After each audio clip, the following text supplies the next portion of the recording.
Maligayang Pasko ng pagkabuhay, Q-Citizens! Sa muling pagbangon ni Jesucristo, naway mapuno ng pagpapala, kagalakan at pagmamahal ang bawat isa. Nitong Holy Week, naging pangunahing puntahan din ng mga ipinagmamalaking simbahan sa QC ng mga nagbisita iglesia at mga nagnilay-nilay nating kababayan.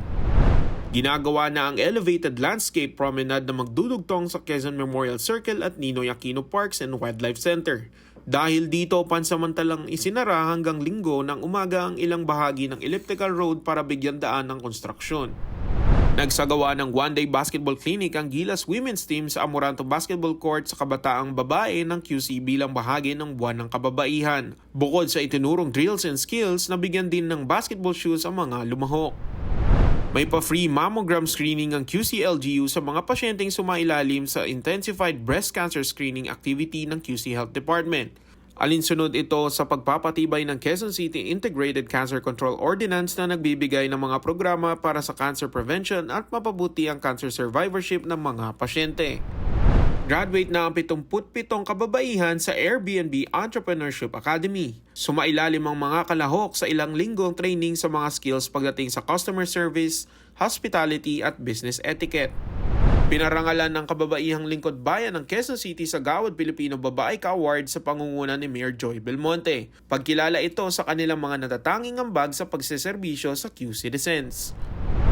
Kinilala din si Mayor Joy at iba pang mga ahensya ng lokal na pamahalaan, fire volunteers at stakeholders sa culminating activity ng QCFD para sa Fire Prevention Month.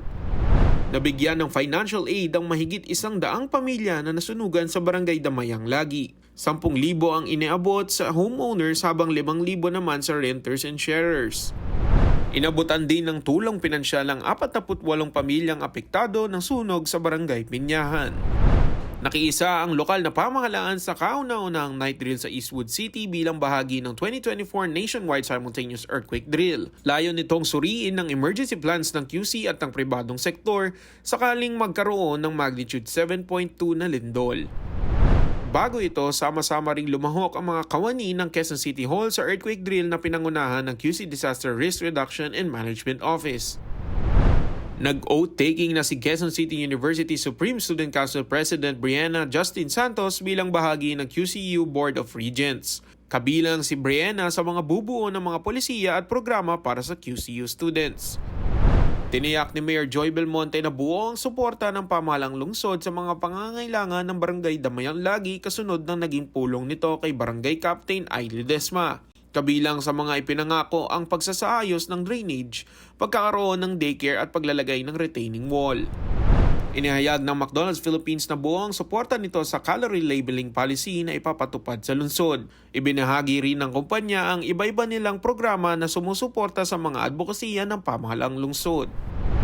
Nakiisa si Mayor Joy Belmonte sa flag raising ceremony ng Philippine Charity Sweepstakes Office. Dito personal na tinanggap ng alkalde ang cheque na nalikom mula sa shares ng Lotto and Small Town Lottery na may halagang higit 21 million pesos.